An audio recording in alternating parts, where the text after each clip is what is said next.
So if you see your name with the title Mr. or Mrs., or they use our name in uppercase, this is back to Admiralty law. The legal fiction is an abstract term to explain a concept, and so is the term strawman. With debt collectors, people assume when a debt collector comes round that they have actual power. They don't. They have no power whatsoever. They only have the power that you give to them. What are you doing? Film this, please. Don't obstruct me. I'm not obstructing you. Right. Show us the warrant. So we don't consent. You need our consent. That's the end of it. Do you mind telling me who you I are? won't tell you anything. So you're a police officer enforcing laws, but you don't know every law, is that right? That's correct. 90% of the crime, or 99% of the crime they perceive that is crime, is actually called victimless crime. There is no victims, and crime can only exist if there is a victim. You know, we've seen police officers more interested in becoming debt collectors and enforcing policies, you know, such as speeding tickets and fines and things like that, because they're easy targets. Once you comprehend the difference between lawful and legal, and ultimately what your legal fiction strawman is, the fear of debt collectors, police, and authority just goes away.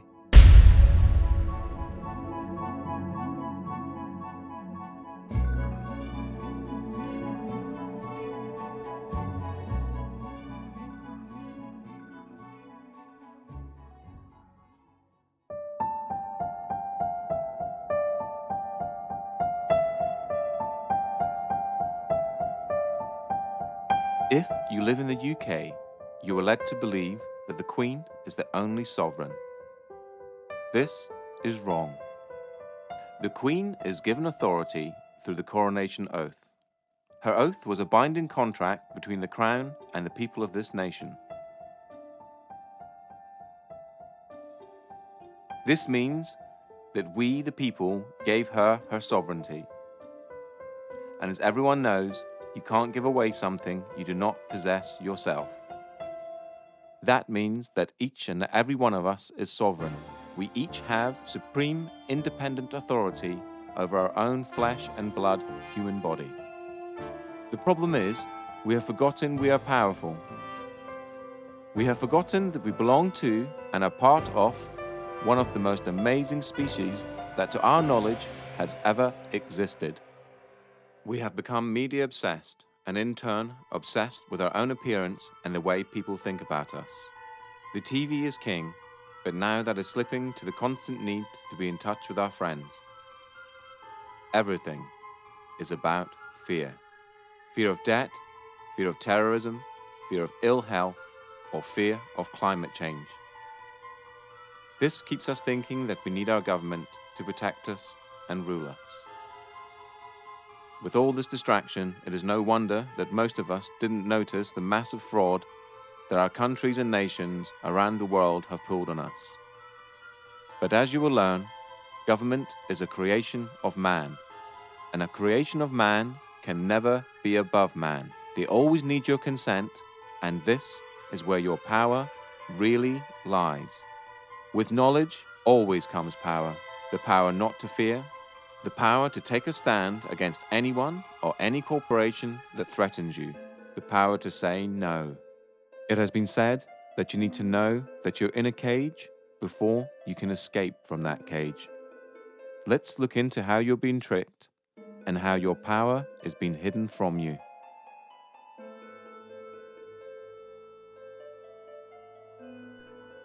If you've never heard of the terms legal fiction or strawman, then what you're about to learn is something that sounds so astonishing that it couldn't possibly be true. If I were to tell you that paying your tax, getting a driver's license, registering your car, paying fines, and attending court are all optional and that you are conned into agreeing with them, what would you think? All statutes and acts are optional too. Your strawman is a fictitious legal entity created at your birth through your birth certificate and the registration of that birth. Okay, my understanding of the legal fiction, which is also referred to as the straw man, the way I explain it when I do talks, I keep it really, really simple. And what I do, I liken it to a game of Monopoly. Now, in a game of Monopoly, you actually have a little token like a dog or a battleship or a hat, you know, like a little top hat, and you move it around the board. Now, I believe that they actually give us a fictional entity which we can actually use or not use. And I believe this is and a lot of other researchers do as well, that this is your name in either uppercase or with a title. That when each person is born, whenever a human being is born, there's two entities. One is the real entity, which is the human being, the flesh and blood, and the other is a legal fiction, a fictional entity that is nothing more than a piece of paper, the birth certificate. Again, we're duped into believing that these are one in the same, and so we're tricked into representing the legal fiction, the strawman, that birth certificate. So when people get fines and things like that, it's actually consulting the legal fiction, the non-existent entity, the corporate entity that is owned by corporations. You have any interactions with the bureaucracy, okay? They're not interacting with you, they're actually interacting with your legal fiction, because they can't deal with a flesh and blood human. Yeah, they have to deal with another corporation. When you start to break down the words that we use and you start to look at the roots of all these words, and you actually look at what these words actually really mean, you start to get an idea of what's going on. The word corporation is very, very specific because it's corp and oration, it's dead speak. So a corporation is something that's dead. It's an entity that exists only in a legal framework. It doesn't exist in any other framework at all. It only becomes an entity through legal mechanisms and legal means. In essence, when you were born and far too young to understand, a company with your name was created through your birth certificate. When your parents registered your birth, they actually created a company and handed ownership of that company and you over to the state. It is important to remember that your parents were tricked and had no idea this was happening. This is why the state can take children from their families and it not be classed as kidnapping. They own your child.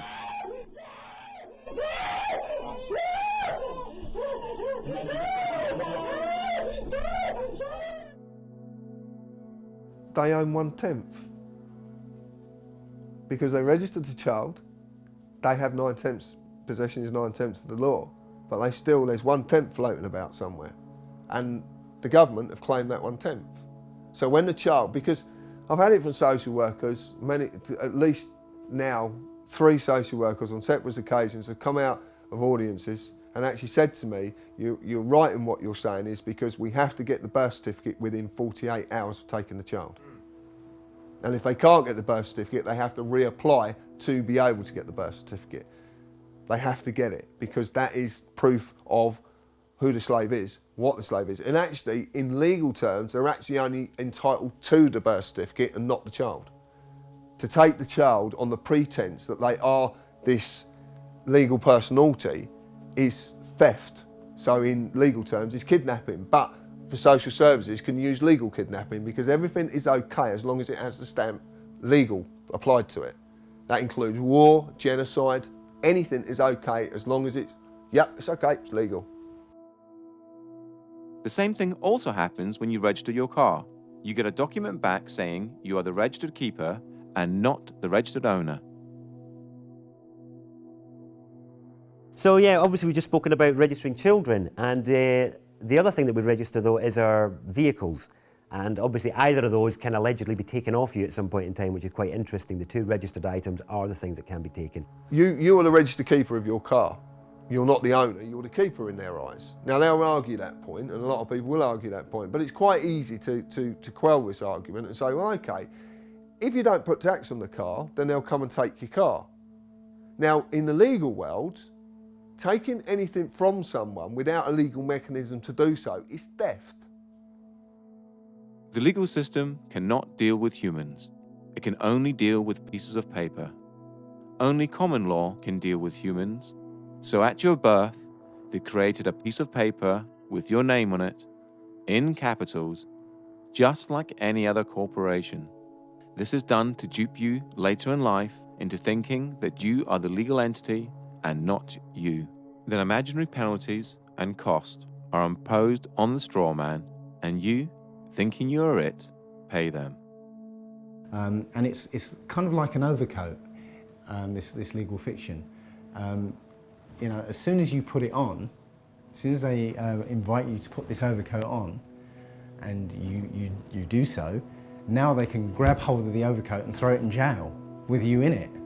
But until you put that overcoat on, they can't do anything to you because you are not that name. You know, you think you are, you know, you're taught you are, but you're not.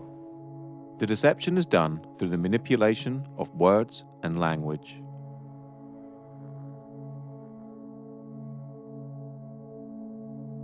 But that to me is legalese. It's just jargon that no one really understands, and because no one really understands it, no one ever questions it. We basically have a discussion that everybody is taught incorrect, but because everybody's taught incorrect, they believe it's correct. Legalese is a whole language of its own. It's a complete legal jargon that's not really designed for anybody to understand it other than those that are supposedly supposed to be enforcing it.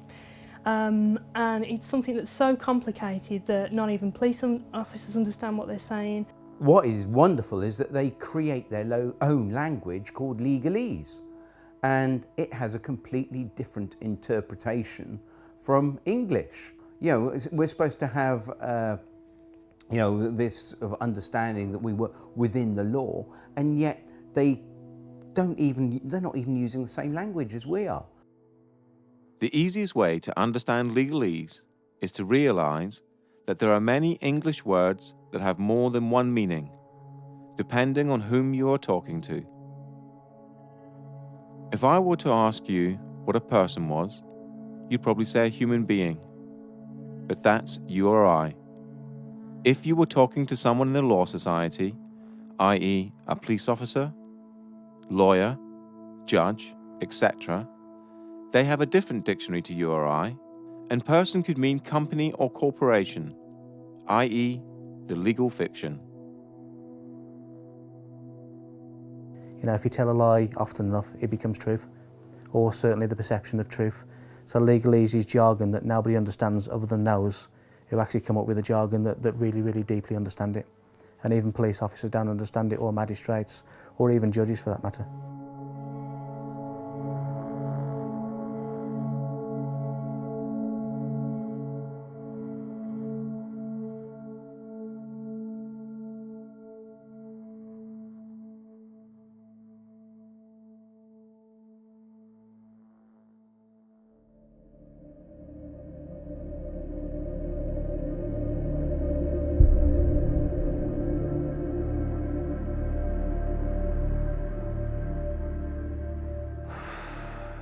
Tax is probably the best way, the only way better than fractional reserve banking to starve a community is taxation.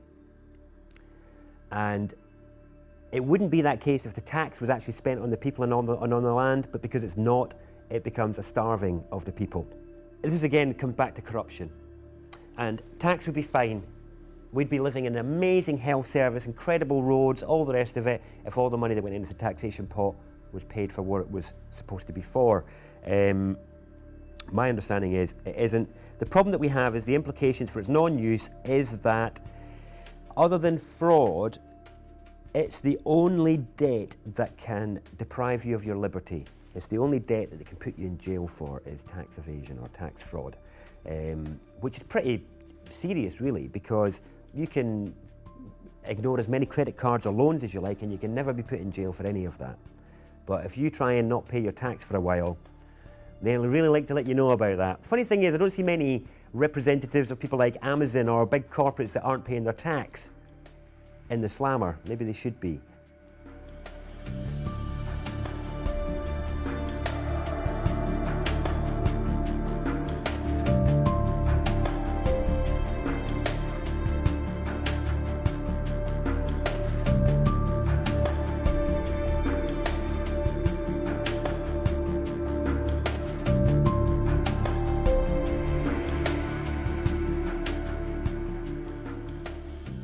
Income tax in the UK first started in 1799 as a temporary measure to cover the costs of the Napoleonic Wars.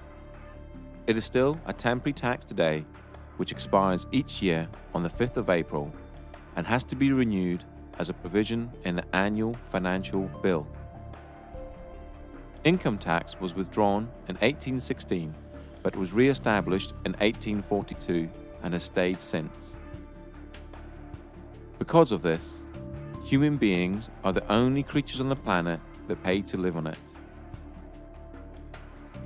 The government does not own the product of your labor. If they did, you would be a slave.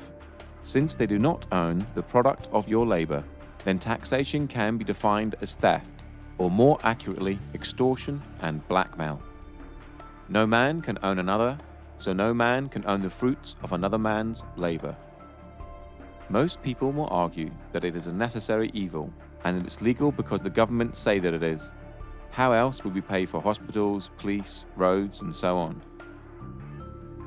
Well, reaching into your own pocket to help a good cause is noble. Reaching into someone else's pocket under the threat of force is despicable. Here is a quick analogy. I run a construction firm, and I knock at your door and demand £10,000 to build an extension, or I'll take all your stuff and throw you in a cage. Essentially, that's what the government do when they tax you. They say they're going to supply you with services and protect you, but if you don't pay them, just like the mafia, they are the ones that come after you and use force and violence to get the money out of you. The trouble is, most people never look at these situations from these angles, and so rarely see the deception that is constantly being pulled over our eyes. A large percentage of all the tax you pay is used on war, bailing out the banks, and paying off the national debt. It has been calculated that 47% of all your income is spent on tax. You work 5 to 6 days a week and get to keep 54% of your wages. Then you have to pay for your mortgage or rent, gas, electricity, water, food, clothes, and that's just the basics. No wonder both parents have to work and work constantly, unlike families of just 50 years ago. You are a slave, and you're in a metaphorical cage that, just like Neo, you cannot touch, taste, or smell. A prison created by the mind of man. Governments essentially run human farms and feed you the perception of freedom. Governments do not make money within themselves. The government's primary function is to trick money out of your pocket and feed it into their business, so they can carry on with wars, deception, and human farming, all in plain sight.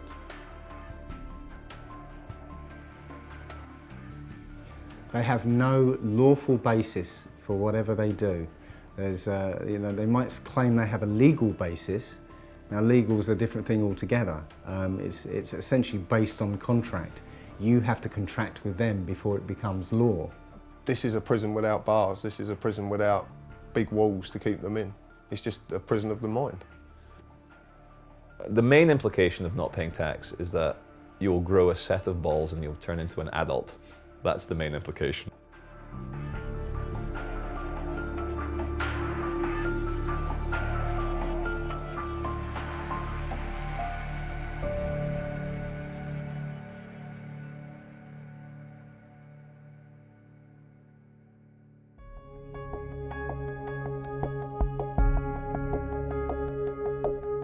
The three functions of money are distinguished as 1.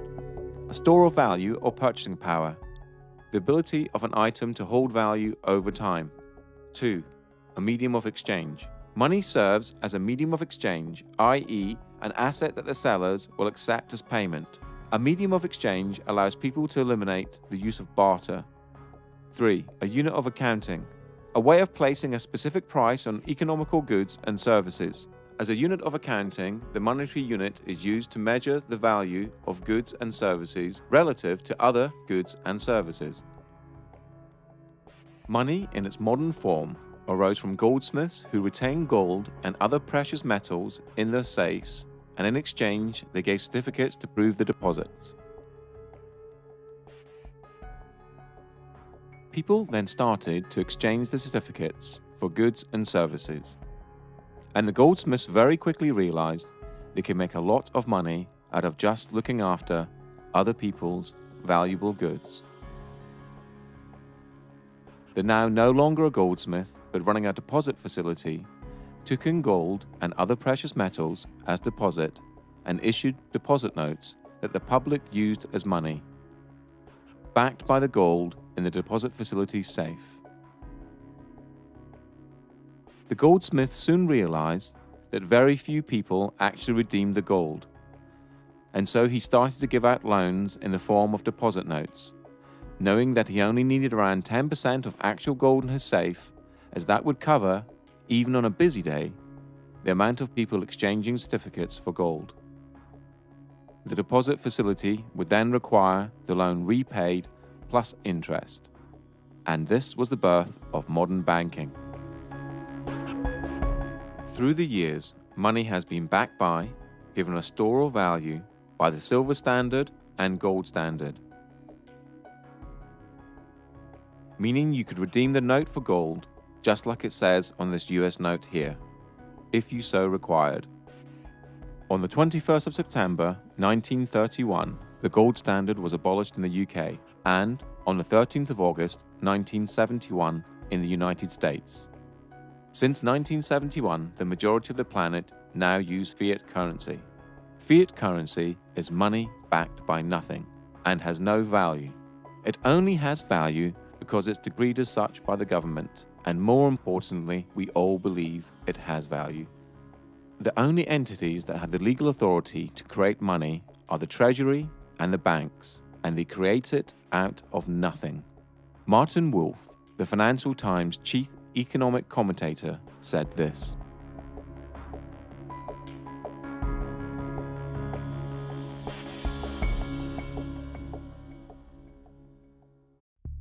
only 3% of money is physical and 97% is electronic, and this electronic money is completely controlled by the banks. To repeat again, the banks create money out of nothing and then lend it to you and ask you to work using the most precious commodity on the planet, your human energy, to pay back the loan plus interest. Money is essentially a claim on human labor and can also be defined as debt. A debt is created for you to pay back. So why don't the banks just print money and get rich that way? Well, because they need you. They need you to create a promissory note in the form of an agreement. A promissory note is a species of money, and when you complete and sign the agreement, the document now has value, just like a banknote. So, at the heart of money lending is a massive fraud. You create the money with the authority of your signature and the creation of a promissory note that the banks then securitize, making them more money. Then the bank makes you believe you have borrowed the money and requires you to pay it back plus interest. Please remember this when you get to the section about debt later on in this documentary. During this documentary, you will hear people talk about promissory notes and bills of exchange. A promissory note is a promise to pay and is created by you, the debtor, and a bill of exchange is an order to pay and is created by the creditor. And they both have value. The way I try and explain the whole crux of the financial system is what I normally do when I'm doing a talk. I have a little bag of marbles and I have 10 marbles in there if I haven't lost one of them. And so what I do, I sort of get the marbles out, show everyone, right, 10 marbles, put them back in the bag. I say, right, is there anyone here that can get 11 marbles out of this bag? And they're all looking at me like I'm mad. I say, well, that's how the banking system works. It's absolutely crazy because what they do, they create a certain amount of money, but then they want more back. But hang on, that interest that they want more back doesn't exist. It can never exist. So two things have to happen as a result. one thing, the supply of money, or marbles, whatever we're talking about, has to increase. And not only does it increase, it has to increase exponentially, more on top of more. So it's basically, the curve is going up and up and up and up. The other thing that happens is people are always, it's like musical chairs. You know, if we all stand up and dance and then we all sit down, but a chair is taken away, somebody is going to end up on the floor. Somebody can't find that money to pay back because that money does not exist. And this creates the poverty and crazy competition and not enough to go around. And this is the biggest problem with fractional reserve banking. Well, you think about it, they don't teach us at school anything about money. I mean, money's about the most important thing in this society. Why don't they teach us anything about it? They can't, do they? They can't. It's a confidence trick. Yeah? You know, and it's 180 degrees from the way we think of it. You know, we think that money comes from somebody else, but it actually comes from us. You know, when you get a loan, they present you with a loan agreement. Yeah. What do you think that loan agreement is? What is it? It's a promissory note. Yeah. I promise to pay back 3 times the amount if it's a mortgage. Yeah. You know. So what they do, that promissory note, they monetize it. They put it into an account and cash it. And now they give you that money and say, now you have to pay it back to us. But you created that money. You know, it's your promissory note, you created that money. So transaction's over with. You don't have to pay them back because they didn't do anything. They just went, thank you very much, and here you go. Fundamentally, a promissory note is a promise to pay. Now, if I was going to give you a promissory note for 2 dozen eggs, that means here's an IOU, the IOU, 2 dozen eggs. Now, it could be on demand or it could be at a set time in the future. If it was on demand, you would be within your right to say, John, look, here's a promissory note. It says on demand, I want 2 dozen eggs. So I said, all right, look, I haven't got on me. I'll pop over the shop and get you your eggs. Here we go, there we go. And this is what we did originally when promissory notes started out. Was that we used them to make a promise that, because I've got like all these pounds of gold, right? And I want them stored safely. And I want to be able to trade that gold, but without the hassle of carrying it around. So what I do, I go to the bank and they give us a promissory note. So I've got this promise to pay. So I can then take it somewhere else and say, look, I've got 2 pounds of, 2 pounds of gold here, or silver, whatever it is. This is how it started out. Now, at no time have promissory notes been outlawed or taken away, and this is how big corporations actually trade with each other, with promissory notes. And in their memorandum articles of association, when they set up their businesses, a lot of them will state within their documents that they will take promissory notes. Now, the problem is, of course, that the actual Bank of England and our government, working with the banks, have taken away all the value to the promissory notes, which are used as our currency. So now the promise to pay £1, well, £1 of what? It's not £1 of anything. It's just, it's now become like monopoly money. This is back to the analogy with monopoly. It's not worth anything. So basically it's just a piece of paper.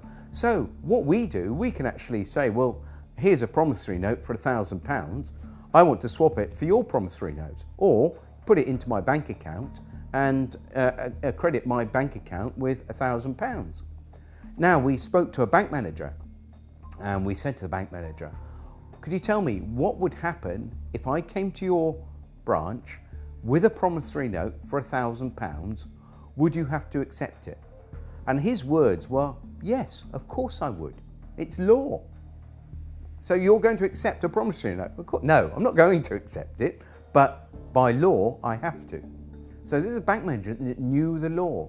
He also knew the difference between a bill of exchange and a promissory note as well. So he was well up on his law.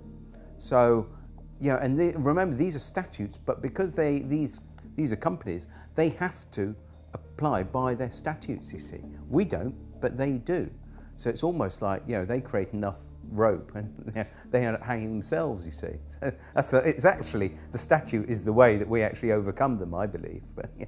Because this is evolving, so as we do things, they do things to counter and so on. But this is evolving. The latest one is along with the remittance slip, other people have created a promissory note, which is literally a piece of paper that says, I promise to pay the bearer the sum of blah blah blah, and you sign it, date it, and now that becomes a specie of money according to the Bill of Exchange Act. In fact, the money in your pocket is a promissory note. Somewhere it says, I promise to pay the bearer, and there's somebody's signature on it, and it's actually an invalid promissory note because it's not dated. Or actually, that's wrong. That's actually wrong. It's on demand, so it is dated. It's not actually getting away with stuff. This is the thing you've got to get out of your head, because what's really happening is they're getting away with it. Yeah, no, you're right. Yeah. Yeah, you're just coming back into your power and saying, no, I'm not going to give away my signature anymore. This is what you're doing. Your signature is the most powerful thing on this planet. Yeah, your signature is worth an unlimited amount. And this is the thing we don't realise. We have the power. You can go into a bank, okay, and come away with £100,000 as a loan, yeah? What do they take from you for that £100,000? Your signature. Your signature. Just your signature. You see the power of that signature now, yeah? So with your signature, if you write your promissory note, you've created money. And that money is your promise to pay. Your promise to work, use your energy, yeah? That's all there is. Your unlimited energy. And that is what the money is. And you supply it, not banks.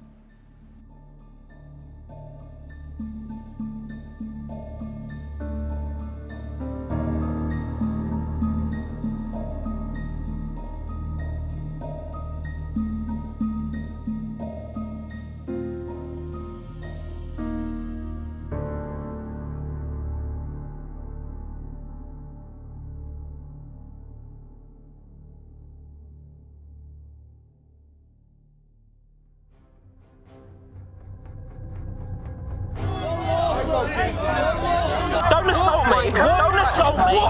Don't assault me! Am I free to go? Listen, mate, I'm asking the questions. You're the public servant. Will you take your hand off my car, please? Thank you. I do not consent, officer. I don't consent to a mental promise breaching the peace.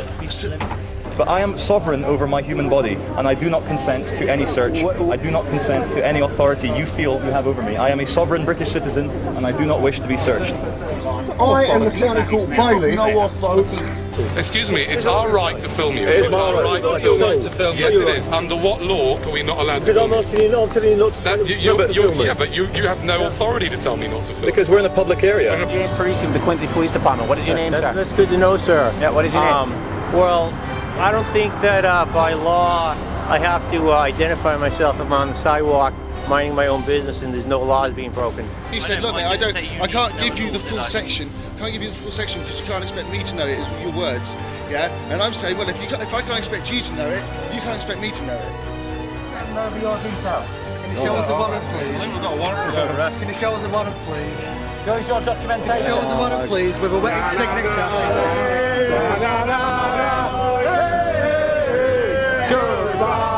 I'm not happy with this, mate, honestly. Okay, alright, well... Am I being detained right now? No, you're not being detained right now. Am I free to go? Sorry? Am I free to go? Not at the moment, no, because I need to... Well, am I being detained or arrested right now?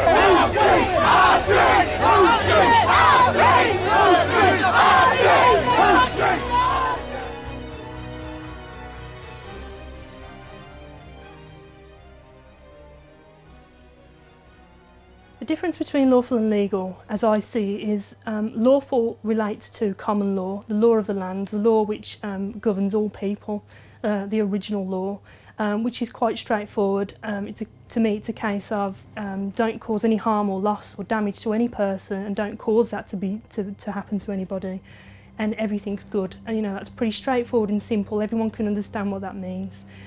Legal pertains to our legal system and where statutes and acts come from. And it's a system that doesn't actually relate to common law. So we've got these two systems running side by side. We've been fooled into believing that they are one and the same. And so when police are policing the streets, we're enforcing policies, acts and statutes which, when looked into, are not actually necessarily lawful. Common law is the law of the land and laid down over centuries of court cases in front of juries, humans making law for humans. For the severest measure of punishment. Common law pertains to lawful, and anything outside of lawful falls under the legal or no system at all. The legal system covers all statutes and acts and civil matters. Things like owing money to banks, not paying fines or tax. Basically, anything that isn't criminal. For there to be a crime, there has to be an injured party. In this case, a human. And there are three basic principles that all law needs to apply to. They are as follows. Do not breach the peace. Cause no one else any harm. Cause no one else any loss. Do not use mischief in your promises and agreements. Apart from that, everything else is free rein. Lawful refers to the natural law, the law of the land, okay? And that's not causing any harm to anyone, obviously not stealing from anyone, and not using fraud in your contracts. So basically, you're not doing any harm or trying to get one over on anyone else. Legal refers to the statutes, which I mentioned earlier. And the statutes are basically all the rules of society. And not just, we haven't just got the UK statutes, but we've got all the European statutes. So you've literally got tens of thousands, if not hundreds of thousands of laws, which every day, we could be breaking without knowing. We all know that you can't go around raping and killing and murdering and invading. We don't need fucking laws for that. Like, we'll deal with that as it comes. But anything other than that, what you want to smoke, where you want to live, where you want to take a shit, who you want to insult, not a fucking other adult on this planet. Like, what are you, my dad? Are you my fucking dad telling me what to do? Like, that's how I feel now when police or control freaks try and give it to me. Legal is essentially according to contract. You have to, the rules that are sort of handed down to us, but you have to contract with them before they become law. And that law is contract law. You enter into contract, you're bound by it. So yeah, it's two different things. One's overlaid on top of the other. Parliament has no say in common law and is bound by it. So they create Acts of Parliament, and in the US, Acts of Congress. Because government is a creation of man, and a creation of man can never be above man, they need your consent before they have the force of law. The principle of by consent, if people don't realise, is that we obviously have police because we want them, and that we only have to do what they say if it's reasonable, if we consent to what they're asking to. That is the principle of it for me. Obviously, the larger issue is the assumption that everybody who's walking on this land has given consent to be policed by these people. And that's an assumption that most police officers in this country live by without realising that it's not true, and this is where diplomatic immunity is a good example of where, well, actually the consent isn't given and the police don't have the power to act. Another good example that shows it's all about jurisdiction is that our police have no power at all at the American embassy. But that's on our land, isn't it? And that's another example. Embassies are a good example that shows that jurisdiction is portable. It's not tied to land, it's tied to the party. So I can carry my jurisdiction with me, which is the whole principle of sovereignty in general. My understanding of policing by consent is that, as I said earlier, when a law is passed for it to be lawful, it has to have the consent of the people. People have to consent to that law and consent to abide by it. But unfortunately, I think we're in a system now where that obviously doesn't happen, but people don't realise that by verbally agreeing with, let's say, a police officer in relating to a parking ticket, that you're entering into a verbal contract, and by agreeing with what the officer is saying, you're consenting to being bound by the law, or whatever the law is. And people, when we say words like "do you understand," when a police officer says to you, reads the caution and says "do you understand," what they're actually saying is, do you stand under our authority? Now again, you know, I didn't know this as a police officer, and even the words that are spoken as a police officer, police don't even necessarily understand themselves. So I believe that people have to consent to a law for it to apply to them in the legal sense, because it's not common law. So when you interact with the police or the court system, they will ask you for your name, address, and date of birth. This is done to create joinder between you and your legal fiction, and to trick you into representing it. Once you agree to represent your legal fiction, now they can deal with you. They can only apply their legal mechanisms if they have the name of the slave they're dealing with. If you state, well, I don't want to give my name, then they can't apply the mechanisms to you because they have no name for their paperwork. And remember, all their systems work via paperwork. It's all paperwork. I think you might be wanted. Well, if I'm wanted, what's the problem? Could be arrested. Well, then arrest me then, innit? I need to establish who you are. No, you don't. If you think I'm the person that's wanted, arrest me, innit? Where do you live? Tell me your date of birth. What? I want to start. I'll give you up. I want your details now. Lock me up for what? Give me your details. Lock me up for what? Give me your details. Lock me up for what? Lock me up for what? Give me your details. You won't get my details. And I tell you this as well. Yeah, I tell you this as well. I'm not a criminal. I'm a peaceful man sitting out here. I just burn down the system of corruption and pollution that will not represent. But in the meantime, I'll leave you to it, but obviously if there are any problems, then I might have to come back and obtain your details and speak to you further. Look, you have no right to just leave me to it. You have no right to say you're going to come back and ask for my details. I'm me, he's him, yeah. You're you. That's our details. Oh yeah. Am I obliged to give you my details? We've spoken to you. Yes. Okay, we've asked you to leave the store. Yes. Wait a second. Give me your details. You have my details. Am I obliged to give you my details? You're not obliged to give me your details. Oh, great, okay. Why? How you define yourself under the sex of found ethnicity? Am I obliged to answer that, sir? I do not wish to answer any questions, sir. You don't have to, I'm just asking you. Am I obliged? You're not obliged. I'm not obliged. No comment. Okay, that's fine. What are you doing? Am I obliged to answer that, sir? No? No comment. Okay. Are you going to answer any of my questions? If I'm obliged, I will, but if I'm not obliged, then I won't be answering any questions. Oh, that's fine. Are you going to tell us your name or not? Am I obliged? And then you're getting out your van and coming over and trying to intimidate me. Go back in your van and go away, there'll be no complaints. Stay here, I'll be speaking to your sergeant about all of you. Right, so you're demanding now, are you? Or are you requesting that I give you my details? Right, well, I would politely decline your request. Why is that? What's your reason for declining? Privacy. You got an ID or driver's license on yourself? Yeah. You see it with us? Nope. Not gonna do it. What's your name and badge number? Officer Carlson, ID 7345. Am I being detained or free to go? Free to go whenever you want to. Thank you, sir. I'm asking again, am I obliged to give you my details?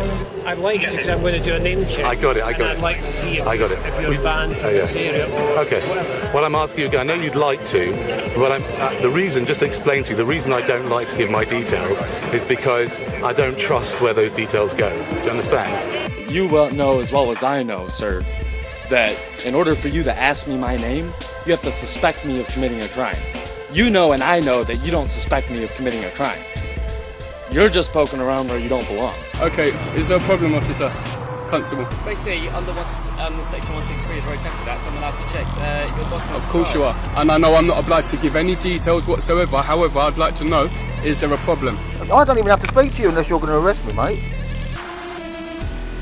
You got some mental health problems? No, mate. No, I just know my right to remain silent. Well, No, I didn't. Yes, you did, mate. When the camera was not on. That's what you said. Have you got okay? a contact phone number? Right, no, I haven't got a contact phone number. I'm not obliged to give any contact phone number. All I would like now is my card back. I'm not accepting any paperwork from you guys, and I want to go on my way. I'm going to be detained right now. Legally, yeah? Legally, you're meant to confirm your name and address to me. Lawfully, hold on, lawfully. Yeah, lawfully. You're supposed to answer me. You're a public servant. What? No, you can't see my ID. Can I see your ID? I'm glad you brought that up. Can I see your ID? I see your... I haven't got the vehicle. You're going to have to give us your details, okay? I don't have to give you any details. You're going to have to. Call the sergeant, mate. I don't have to give you any details. No, ma'am, you may not. I am talking to and investigating something now. I can't. You're investigating me for what crime? I didn't say it was a crime. Okay, then there's no probable cause or reasonable suspicion for me to provide it. Because. And then what would you do if I was to say that I don't have a name? Like, how would you look me up or anything like that? Well, we wouldn't. Because if I stop you like this to have a chat, and I ask for your name, you don't have to tell me. Yeah, no, I'm just glad you know that, because a lot of police officers where I'm from don't actually know that. You don't have to give me a name. The only time you have to give me a name... You caught me breaking the law. Or, well no, even then you don't, because you can be booked in as unknown. I suppose, I could replace. The only time you're legally obliged to give your name, address and date of birth is when you drive in a car. If you haven't broken any laws, you don't have to do anything. You don't have to interact with the police if you don't want to. If they come up and try and engage you in conversation, and you haven't done anything, then you don't have to engage in conversation with them. You can you're free to walk away. If they want to detain you, they need reasonable grounds to do that. And if they don't have reasonable grounds to do that, then they're actually in breach of their oath, and they're liable. With statutes and acts, the consent of the people, those are the people that's there to govern, has not been obtained. And so, it's frowned upon. It's very much a grey area, and police are being used to enforce statutes and acts of the legal system, and not really understanding what that means and what it means as a police officer to police. I believe that Black's Law Dictionary states that a statute is a legislative rule of a society given the force of law by those who consent. So a statute it doesn't actually say a statute is a law, it says it's a legislative rule of a society given the force of law, but only by those who consent to being in that society or consent to the fact that consent to the law. So if you say to a policeman when they stop you, I'm sorry, I do not consent, I do not understand, that is, I do not stand under you, then you can step away from that. But it's important that you uphold the actual natural law. And of course the policemen and magistrates and also the Queen, they all state oaths to the law of the land. So you can ask an officer if he's actually, are you on your oath? So it's important that we can actually get them on their oath, because they don't swear an oath to uphold the law of the sea or statutes. They swear an oath to uphold the law of the land. If you're pulled up by the police and the police say to you, can I have your name? And you say no, which officially you don't have to give your name. It's actually on the Metropolitan Police site itself. It actually says you don't have to answer their questions.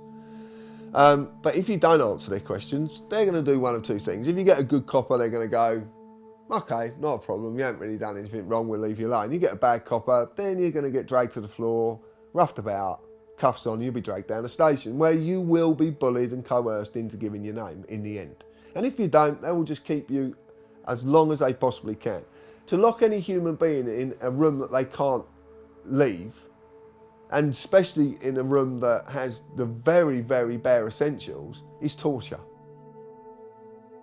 So remember, if you haven't broken any laws, no one has the right to tell you what to do. We are all equal in the eyes of the law, from the Queen to the police and to you or I, and we are all innocent until proven guilty. So if a policeman stops you in the street and you haven't broken any laws, do not comply. Always ask am I detained? Or, am I free to go? Do not give your details and ask if you're obliged to. If they do try to search you or arrest you without your consent, tell them you are doing this under duress. If you have not broken the law, do not comply. Only interact with the police if you wish to. If you do not wish to, do not consent. The more of us that do not comply, the less likely this country will become like Nazi Germany or Communist China. The police swear an oath to the Queen, so ask them if they are under their oath.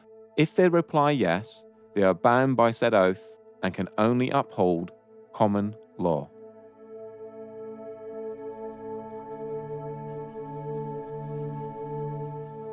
This is certainly the most updated. When I joined, it was slightly differently worded to this, but this is probably the most updated, and it starts with I, you state your name, of, you state whichever police force you are serving, do solemnly and sincerely declare and affirm that I will well and truly serve the Queen in the office of Constable, with fairness, integrity, diligence and impartiality, upholding fundamental human rights and according equal respect to all people, and that I will, to the best of my power, cause the peace to be kept and preserved and prevent all offences against people and property, and that while I continue to hold the said office, I will, to the best of my skill and knowledge, discharge all the duties thereof faithfully according to law. That is the oath and attestation of a police constable. If you ask a policeman to say, are you on your oath, very often they change their, they actually realise what you're talking about and they change their behaviour because their oath was to uphold the common law of the land and not the statutes, not the law of the sea, which is the law of commerce. Because we realise that everything now is to do with commerce. When the policemen stop us, you're not wearing a seatbelt. Well, who am I causing harm to? Where's the loss or damage? It's crazy. And so they say, oh no, you're breaking the law. Well, I'm just breaking a rule, but why? What authority do they have over us? I haven't given them my authority. The oath that every police officer is to preserve the property, life and subjects of the Queen. Now that to me is people, property, disturbances, breach of the peace. That's how I understand the office of constable to be now. It's basically an oath is a promise. I promise to enforce the law. I promise to serve Her Majesty's subjects. I promise to prevent them as much as I can, prevent them from being harmed, to prevent their property from being destroyed. That to me is the oath of a constable. Police take an oath when they join the service.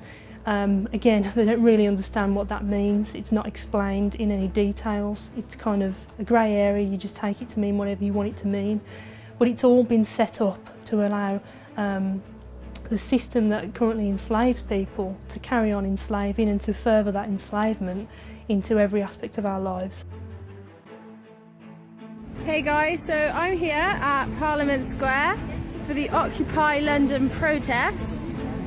I've just come over to a group of police officers who are protecting and serving the people today. I've just approached this guy here who obviously has his back to me now. What's your name please, sir? Obviously you're obliged to tell me.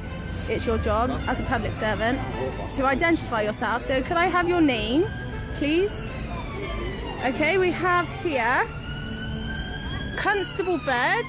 It's a pleasure to meet you, sir. I have here about 200 copies of the UK police officer's oath of office. I've just asked them if they know their oath. They've gone very quiet on me. This isn't an attack on you guys, just so you know. Like, I'm not trying to cause trouble with you or anything. I'm just trying to make sure you do your job properly, obviously. I mean, some emergencies just come up, so I'm going to follow them just to see why they're avoiding my questions. I think we all know it's because they don't know their oath, but I'd like to offer them a copy just to see if they will remember why they became police officers, which was obviously to protect and serve the people of this country. But if during their programming and their training and stuff have forgotten who they actually went into the job for, I'd like to remind them. So I still have the oath in my hand. Look, you can see all the copies. They're walking away from me. They don't want to hear it. My aim at this protest is obviously to help the police remember their oath, to remember what it is that gives them this authority in the first place, and hopefully they will honour humanity and uphold. Let me just read their oath to you guys. Look, they're really walking away from the square and everything. They don't want to hear this at all. I, so-and-so of wherever, do solemnly and sincerely declare and affirm that I will well and truly serve the Queen in the office of Constable with fairness, integrity and diligence and impartiality, upholding fundamental human rights and according equal respect to all people. And that I will, to the best of my power, cause the peace to be kept and preserved and prevent all offences against people and property. Sorry, where was I? Prevent all offences against people and property, and that while I continue to hold the said office, I will, to the best of my skill and knowledge, discharge all the duties thereof faithfully according to law. So could you now recite that back to me? This is going on the internet, by the way. Not even an acknowledgement from them, guys. This is what we're dealing with. They've just completely ignored all attempts and walked off to their van and gone away. What are we supposed to do? I'm not giving up. I've got about 200 copies of their oath of office that I'm going to give out to them, and I'm going to ask them to uphold it and say, will you honour this oath and remember why you started this job? And hopefully, fingers crossed, some of them remember that it's the people that they work for. So wish us luck, guys, because we're on a mission to convert these guys to truth and love. Wish us luck. Namaste.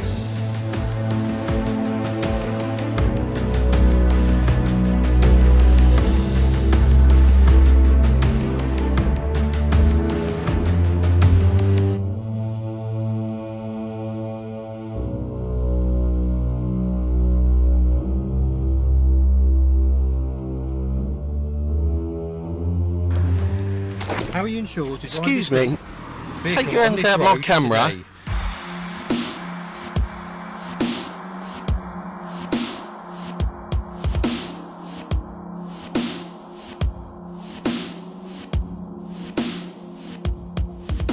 So I've seen many sorts of videos on YouTube and the like recently where people have been filming encounters with police officers, and they're basically been told that they can't film. Well, if you look at the Metropolitan Police's official website, it actually states that you can film police officers if it's in a public domain. If it's in a private domain, then obviously that may well be different, because there's certain laws of corporations and whatever that may prevent that.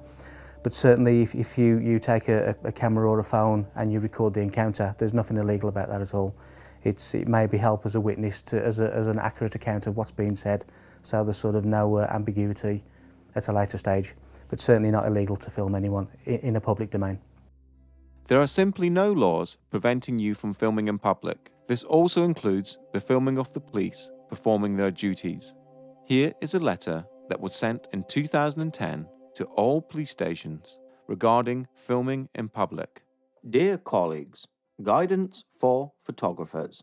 I am writing to you in my capacity as chair of the ACPO, Communications Advisory Group, which sits in the Presidential Business Area. There have been a number of instances highlighted in the press where officers have detained and deleted images from their cameras. I seek your support in reminding your officers and staff that they should not prevent anyone from taking photographs in public. This applies equally to members of the media and public seeking to record images who do not need a permit to photograph or film in public places. ACPO guidance is as follows. There are no powers prohibiting the taking of photographs, film, or digital images in public places. Therefore, members of the public and press should not be prevented from doing so. We need the cooperation with the media and amateur photographers. They play a vital role as their images help us identify crime. We must acknowledge that citizen journalism is a feature of modern life, and police officers are now photographed and filmed more than ever.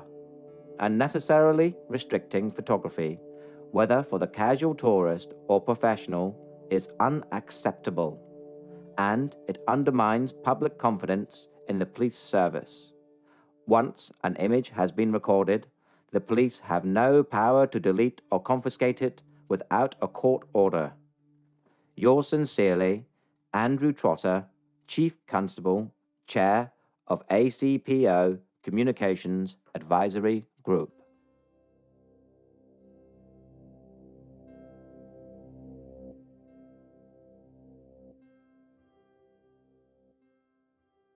As a professional television cameraman or a member of the public, I am allowed to stand in the street and shoot.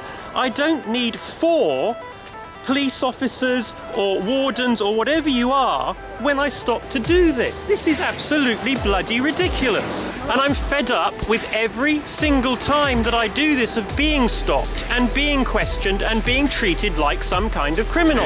Oh, for God's sake, this is Windsor Castle. There are 1 million people around here with cameras. Do you think a terrorist would stand here with a tripod and make it bloody obvious? Or do you think a tripod would just get a home video, a terrorist would get a home video camera out and shoot? It's obviously I'm wasting my time talking to you, sir. You clearly are. Thank you very much. Let me get on with my day. I'm not arguing, I'm asking you a question. Can I film anything in public, in the public? If it's against the law to film in public, then everybody with a camera would be breaking the law, wouldn't they? What is the actual law saying I'm not allowed to film you? Nothing. There is no law to say you can't. Okay.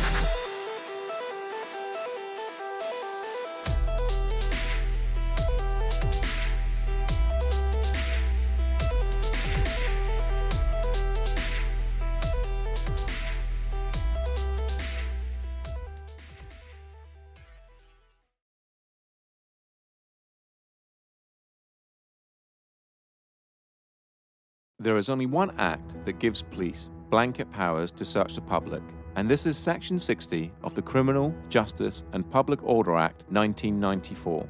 But this needs to be authorized by an inspector or above, and only if he or she suspects that instances involving serious violence may take place and that persons are carrying dangerous instruments or offensive weapons. The order will cover a specific area, normally a town or suburb, for a period of no longer than 24 hours.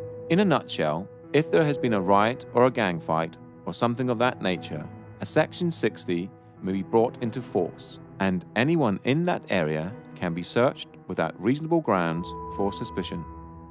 All other bases for searches need reasonable grounds for suspicion, and they must follow Go Wisely. Officers conducting a stop and search will work through a process called Go Wisely. If officers do not follow Go Wisely, they leave themselves open to an assault allegation and the search itself being unlawful. The police currently have over 20 stop and search powers. They are mainly for weapons, drugs, stolen property, or articles intended to damage property. Those made using powers from Section 1 of the Police and Criminal Evidence Act, commonly referred to as PACE searches, are the most common. Go Wisely is a mnemonic that was created so the police could easily remember the terms laid down in Section 1 of PACE. Section 1 of PACE is the foundation document for all searches that require reasonable grounds for suspicion. In this modern age, it is very easy to download the documents from the website supplied, such as Section 1 of PACE, a breakdown of Go Wisely, etc., and keep them on your mobile phone, so if you do ever have an encounter with the police, you have evidence straight away to show them that you know what they require to make the encounter legal. If a police officer insists on searching you, do not resist. It will only end one way. Tell the officer that you're alarmed and distressed and you are being searched under duress, and make it very clear that you do not agree with the search and only sign the paperwork if you want to. Signing the paperwork means you agree to being searched. Take a lesson from the previous section and always film your encounters with the police. This tactic works twofold. Normally, when you pull a camera out, the police completely change their attitude and work to a more professional standard. Secondly, you have evidence of the entire encounter in case the police officer tries to make any false allegations against you. If you are being searched under the Misuse of Drugs Act 1971, the police officer must comply to go wisely as laid out in PACE Section 1. The root power for the search comes from PACE Section 1 and they must adhere to it. If the police do not follow PACE Section 1, then the search can be considered unlawful and an assault charge can be filed against the officer or officers, as with R v Bristol 2007, where the police refused to give their name and the station they were dispatched from. From the mnemonic Go Wisely, the most important aspects for you to question are grounds, object, and lawful reason. Ask the officer what are the grounds for the search and the object of the search, what he thinks he will find, and what laws allow him to do this.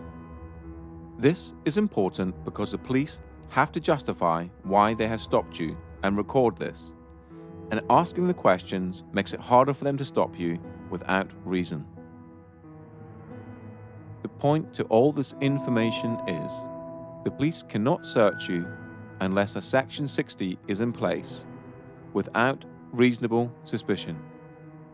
You can, in such cases as a drug search, refuse by not giving consent, as laid out in the Drugs Act 2005.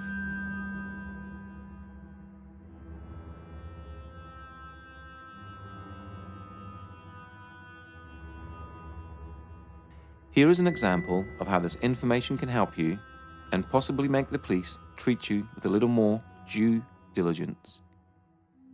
Actually, if I can be searched under Section 23, misuse of drugs. I do not consent to the search. You don't get a choice, my friend. What do you mean I don't get? Wait, hold on. I don't consent to the search, and you just told me I don't get a choice, yeah? Wait, you're telling me I don't get a choice, yeah? Wait.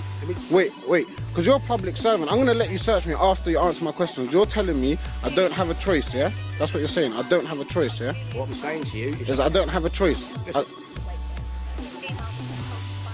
No. You're a public servant. I'm allowed to record you. And plus, do you know what? You can take my phone and smash it. This is live streaming. You can take the phone, it's live streaming, it gets saved straight into my laptop. So you can try to confiscate it all you like. I've got you on camera. You just said I don't have a choice. Don't touch my phone, that's assault. You just touch my hand. If I did that to you, I'll get nicked for assault. Don't do it to me. Well, I'm not here for nicking people for assault. Yeah, well, don't do it to me. Okay. What I can take then is see that as evidence. You can't. Yes, I can. No, you can't. It doesn't matter because I still got it on my laptop. It's a live stream. Go on. What you searching me for? What you searching me for? He's come out that bin. Yeah, his hand's gone down. He's dropped something behind the bin. All right. Yeah. All right. Yeah. You. Okay, which gives me the reason to believe the fact you're down an alleyway for no real reason. I just told you, yeah? I'll tell you what I'm going to do. We're going to walk up to that bin. Yeah. And if I see anything down there, yeah, all right, I'm going to turn a pair of you over. If all I right, don't, cool. then we're good, yeah? Walk up then. You walk up. I'm going to walk after you, my friend. You're a public servant and you're not following your duties properly. Listen, my duties, okay? Your duties are to uphold the law of the land, and that's it. Nothing else. Nothing else.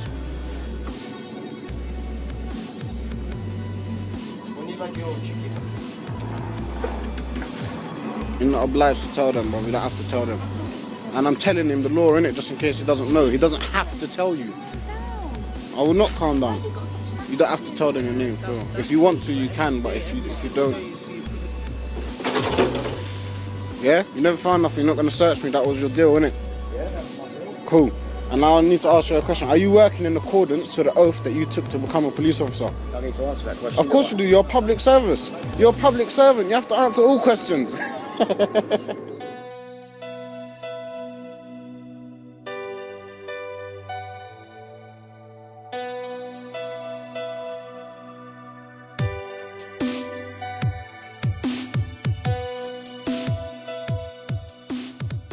How do you feel about being searched for knocking on the door? I feel like an animal. I feel like I'm being thrown against the wall and told to enter my pockets. Yeah?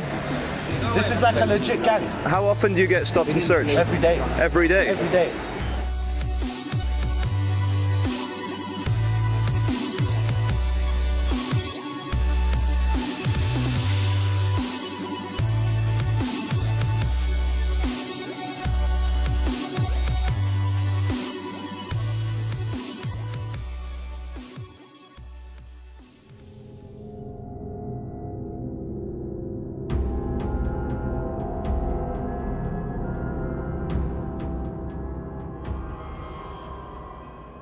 If you are being stopped by the police under Section 163 of the Road Traffic Act, which allows the police to stop a person driving a mechanically propelled vehicle, you could argue that you are not a person and that you're not driving, you are just travelling, which would all be true but will probably get you nowhere. They will then most probably move on to Section 164, which grants them the power to ask for your driver's licence, so they can confirm your details and that you're legally allowed to drive the car. Now, since this is an act we're talking about, there is no law saying that you must give your name, but by having a driver's licence, registering your car and paying road tax, you sort of agree to it through conduct, to the rules of the Road Traffic Act, that is. The best advice here is to stay in your car and roll your window down, just enough so you can hear the officer and they can hear you. The police have no right to ask you to step out of your vehicle. Ask them why they have stopped you. If they reply Section 163, Section 164, or Section 165 of the Road Traffic Act, it is just to check documents, so give them your license or give them your details. If they require any further details, for example, your insurance documents, ask them for a producer. This is laid out in Section 165 and allows you 7 days to produce documents at a police station of your choice. This could also be the key to not having your car towed if the police cannot confirm you have insurance. It is clearly laid out in Section 165 that you have 7 days to produce your documents before it becomes an offence. The police have no right to grab your keys out of your vehicle if they are stopping you under Section 163, 164, or 165 of the Road Traffic Act. If you wish, respectively decline to answer any other questions. Officers have to be in uniform to enforce the Road Traffic Act, as it is a statute. Plainclothes officers cannot use Section 163, Section 164, or Section 165 of the Road Traffic Act, or enforce any statutes or acts that do not contain a criminal element. Through extensive research, the makers of this documentary now believe that the majority of PACE stop and searches and stops under the Road Traffic Act, Section 163, are for intelligence gathering purposes, and this is why they are on the increase and officers are not trained or forced to remember the wording of individual acts, as it would contradict with what they are doing.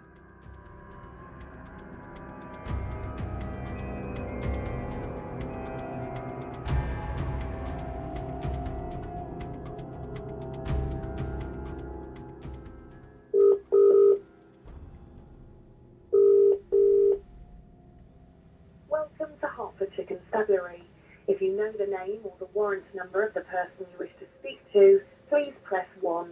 A new trend is occurring with police searches, and it has to do with the taking of mobile phones to check the IMEI numbers. Right, Sarge? How you doing? You okay? I'm fine, thank you. You don't want to give the officers your details? Yeah.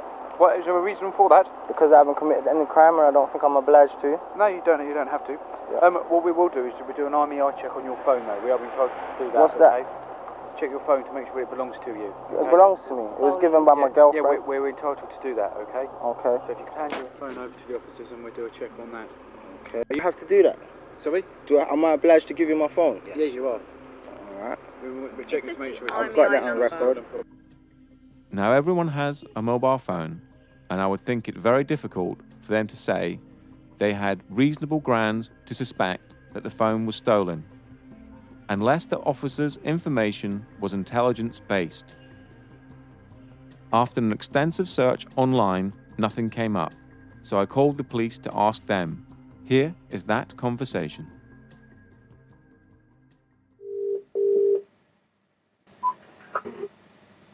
How can I help you?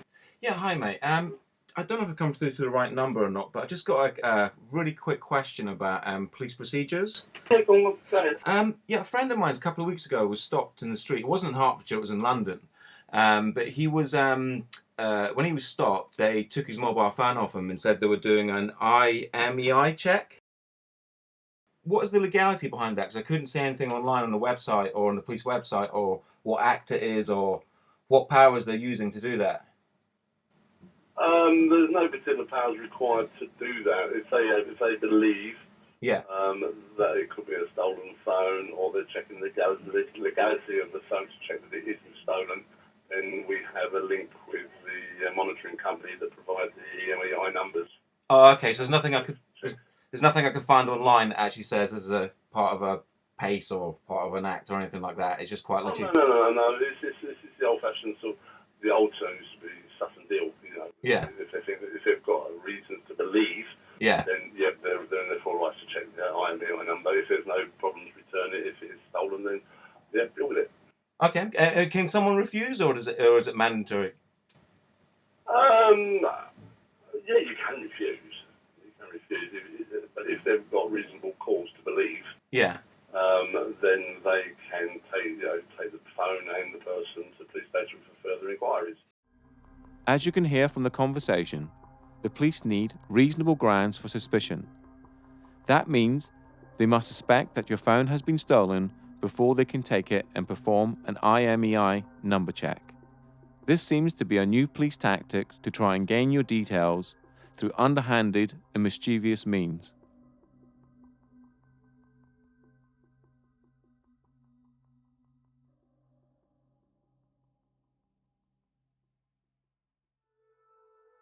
A breach of the peace is an old common law concept which is used to prevent unlawful violence against people or property.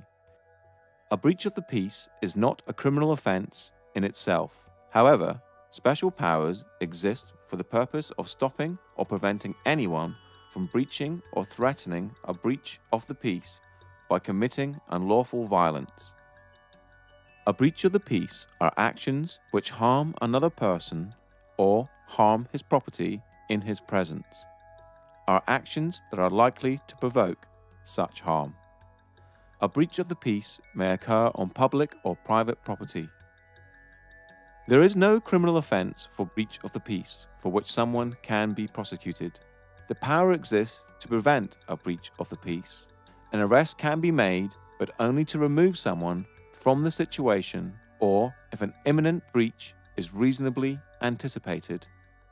This means that if you are arrested for a breach of the peace or to prevent a breach of the peace, you cannot be charged or prosecuted, as it is a professional power.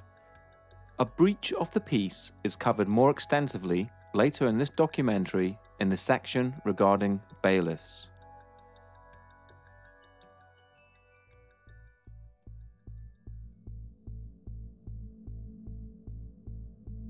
Section 5 is probably one of the most abused powers the police have in their arsenal, and a police officer can arrest without warrant if he believes you are in breach of this section.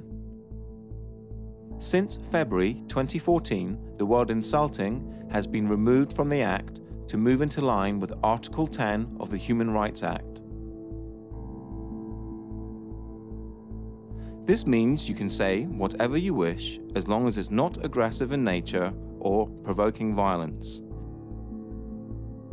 The best advice is to stay calm and not swear or make threats, and as long as you have not broken the law, harm, injury or loss to a fellow human, you will be fine.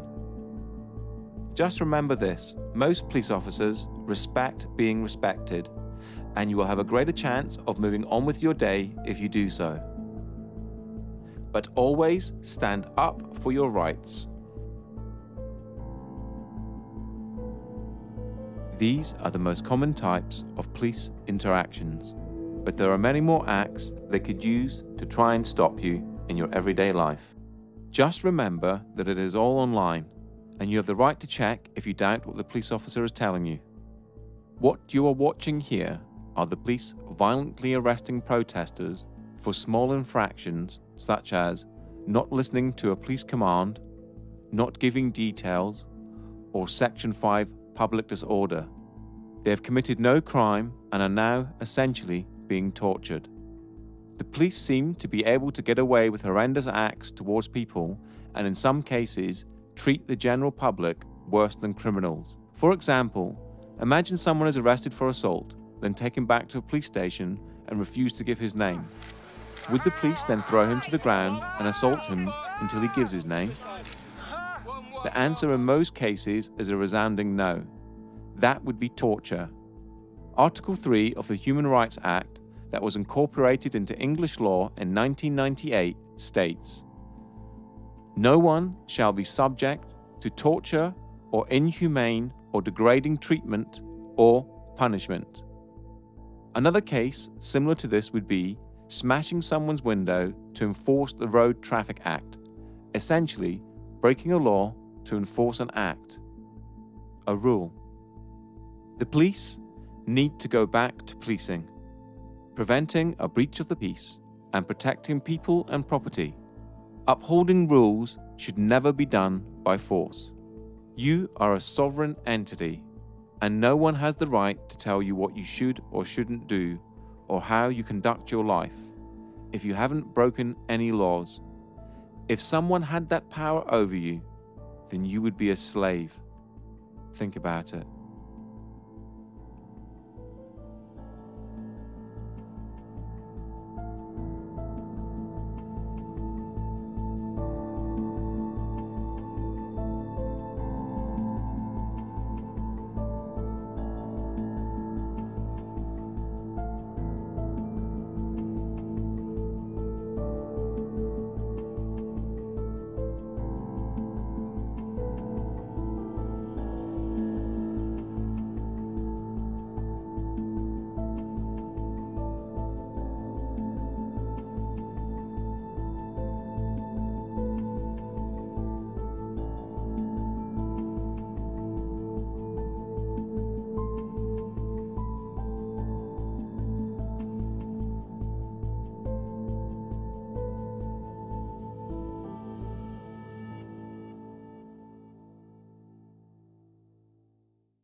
As covered in the first part of this documentary, money does not exist.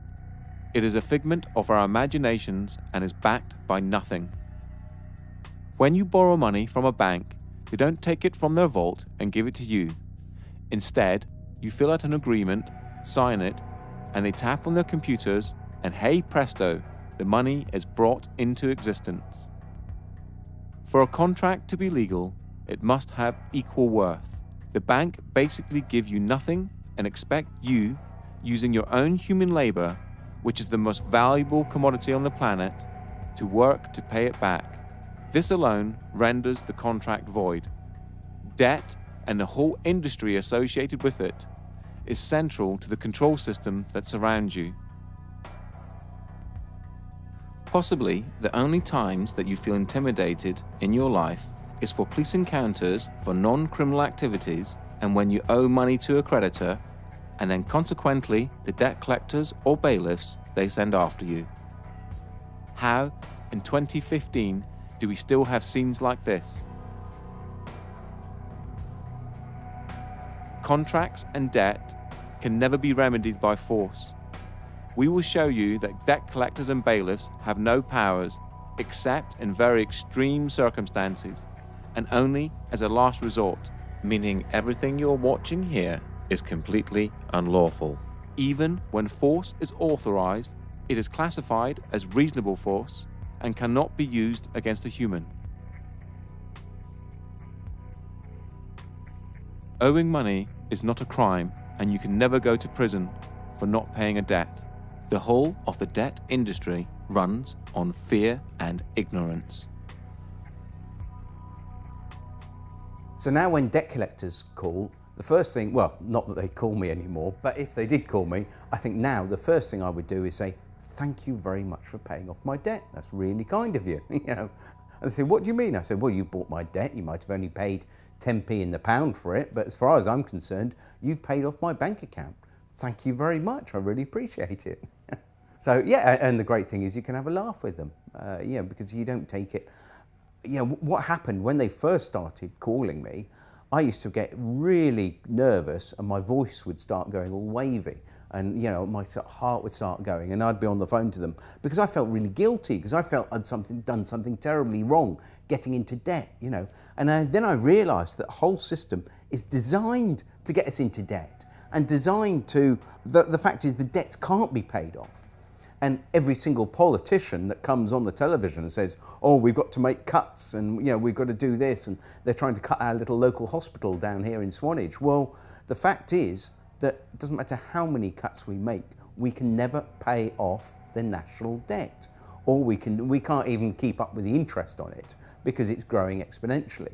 And so this is all part of this control mechanism to keep us poor, to keep not enough to go round. When in fact, you know, if it wasn't for the money, we would have complete abundance. With debt collectors, people assume when a debt collector comes round that they have actual power to do something to you, anything to you. They don't. They have no power whatsoever.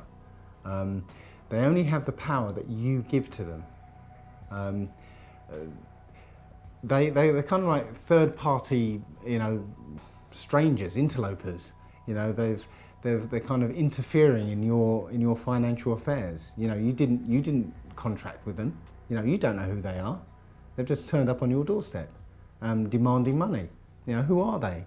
You know, so what they do is they bully you or trick you into contracting with them. And if you contract with them, now you've got a contract with them, they can chase you for money and hound you for money. They'll have a legal right to come after you, but they have nothing until you give them that. And one of the tricks they do is they might say, yeah, give us £1 a week or £1 a month. Yeah, just give us £1 a month. And you know, that sounds kind of reasonable. You know, especially if you really genuinely believe that you have a debt to pay. Yeah, yeah, it sounds quite reasonable. But as soon as you start paying them £1 a month, you've just said that you owe them something. So you've contracted it with them. So now that you have to pay them the amount, and that's what usually happens. They'll come after you for the full amount because now they have the authority that you've given them to chase that amount. I've got very little time for debt collectors. I think I've called them everything from the detritus of the human psyche to the scarred baton bearers of old that would wait around the corner waiting to pounce on the innocent and the unwary and those unable to defend themselves. Because the funny thing about debt collectors is, as soon as you show you know what they're talking about, they disappear. So they are actually only there to bully money from those who don't know how to take a stand or don't know what their rights are. Yeah, a very low opinion of debt collectors. To the people who are worried about debt, let me quote a friend of mine who I will call Jay, because I'm not going to name him because he still works for the Royal Bank of Scotland. He's a credit risk underwriter for Royal Bank of Scotland, quite high up. And on the trading floor and all the kind of stuff he does, they have a saying: the only person that owns a debt is the person who worries about it. And it's as simple as that. Don't worry about your debt. It's not real. Okay, it's real in the extent you fucking agreed, but it's not. No one's gonna die, nothing bad's gonna happen, no one's gonna get thrown in debtor's prison because it doesn't exist anymore. The reason why Western capitalism is crumbling is because people are starting to be wise to the fact that it's a big bullshit circus charade run by those in charge to make sure that they stay rich. And it's common knowledge in the BBC, Guardian, New York Times that in the last 5 years of recession, the rich have become fucking much richer and the poor have become poorer. If that's not enough cause for revolution, I don't know what is. But people, the only thing that holds people back with anything is fear. My advice to deal with debt collectors or to deal with anybody else is get informed. If you understand what you're talking about, you have a much more powerful position than if you don't know. If you don't know what you're talking about, you are at the mercy of people who pretend to know what they're talking about. My advice is get informed, understand your rights, understand their rights, what they can do and what they can't do, and then you're in a much better position to fend off any illegality or anything that goes against what should be done. Since the financial decline starting around 2007 to present, caused by the banks and then subsequently bailed out by public money, the effects of which are still being felt across the world. Since 2007, suicide rates in males between 35 and 55 have skyrocketed and can be directly related to debt.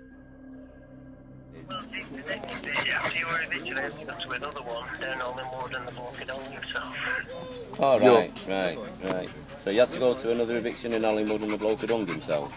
Oh my God. Oh no! It's not good, is it? Really? It's not Seriously? good. Our heart goes out to Bloody hell.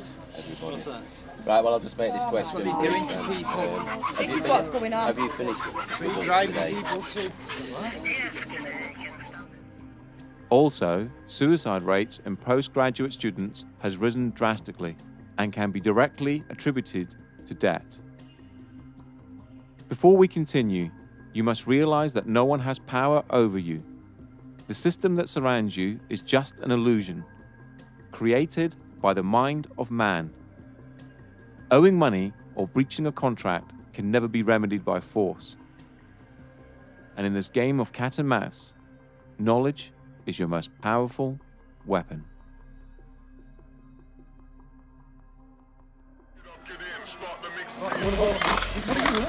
Please, don't stop me. I'm not stopping you. Right, so was the warrant. What are you going to do? What are you going to do? Take it back. Look, where's he going? What is he doing? Stop that! You're being really stupid. Why don't you get some respect for yourself? Have a bit of dignity. Show us the warrant, please. I think we've got a warrant for the arrest. Can you show us the warrant, please? Show us your documentation. Show us the warrant, please, with a wetting signature.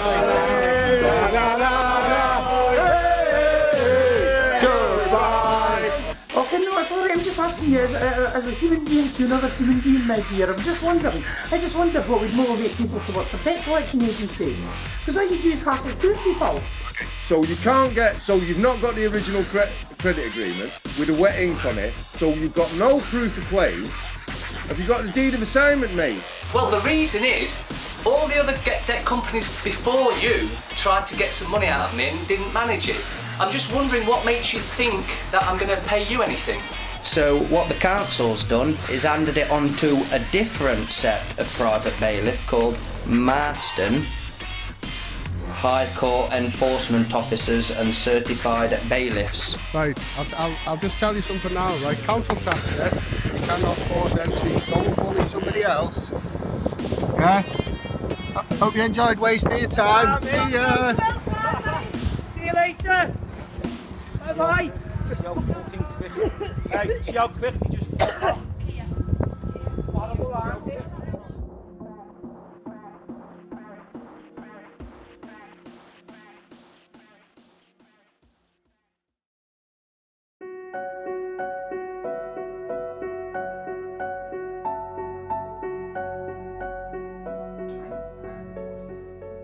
My name is John Witterick, and I have a website called getoutofdebtfree.org.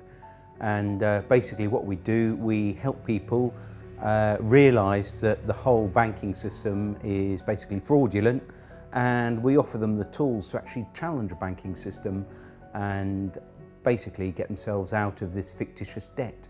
The services we offer are, we offer template letters.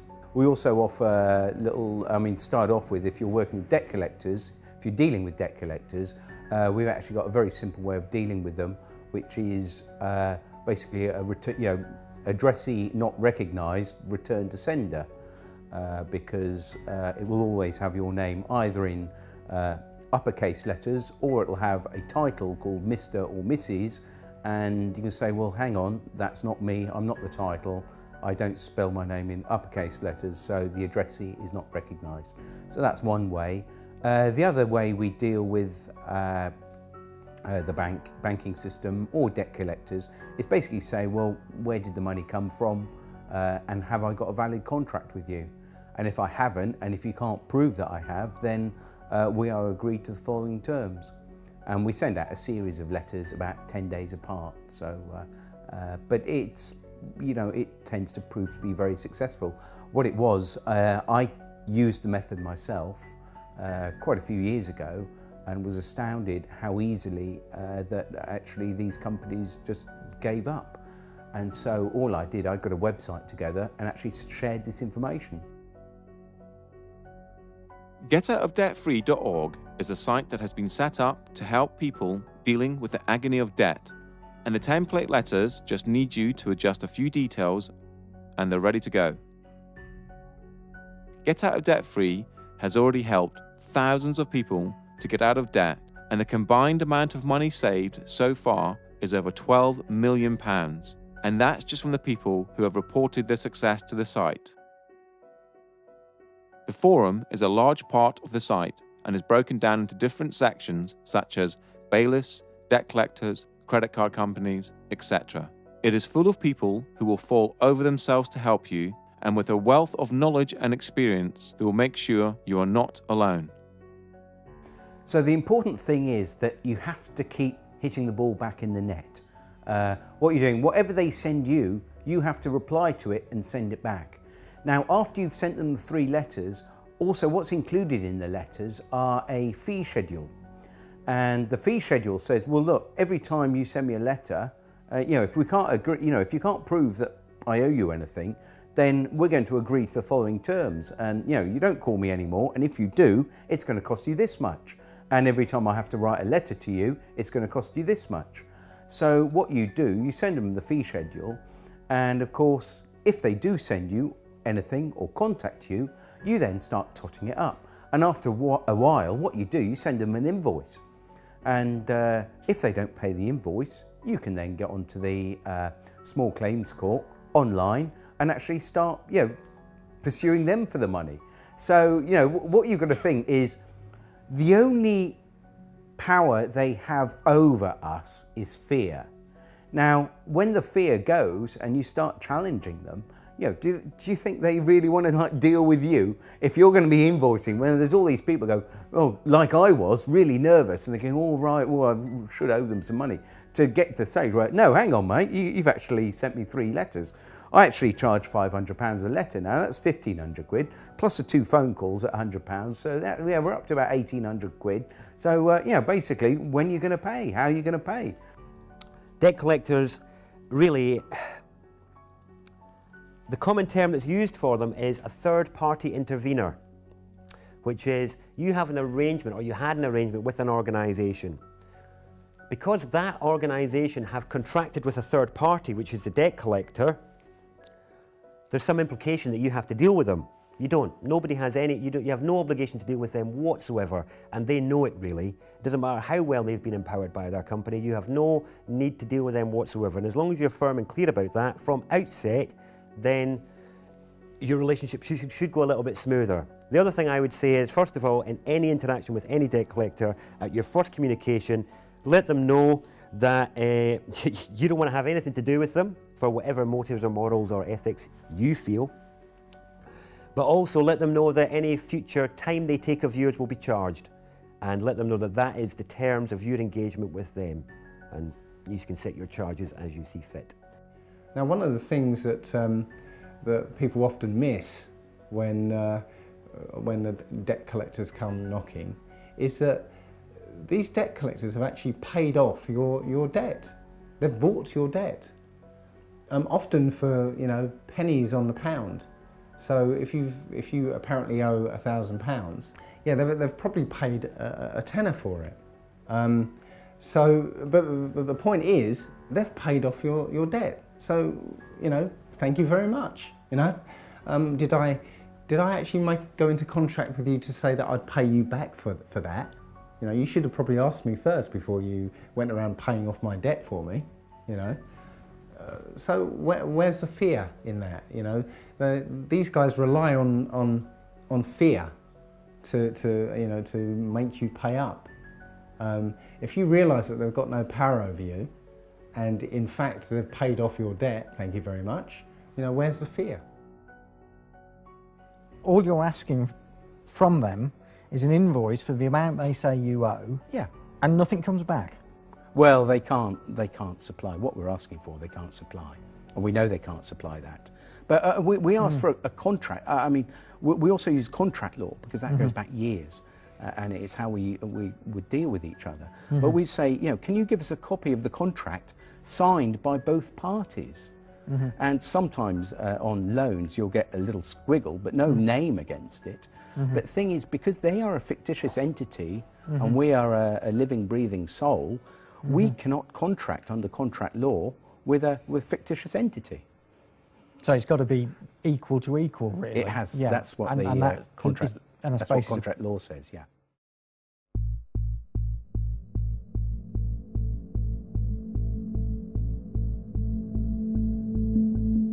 Debt collectors have no rights of entry.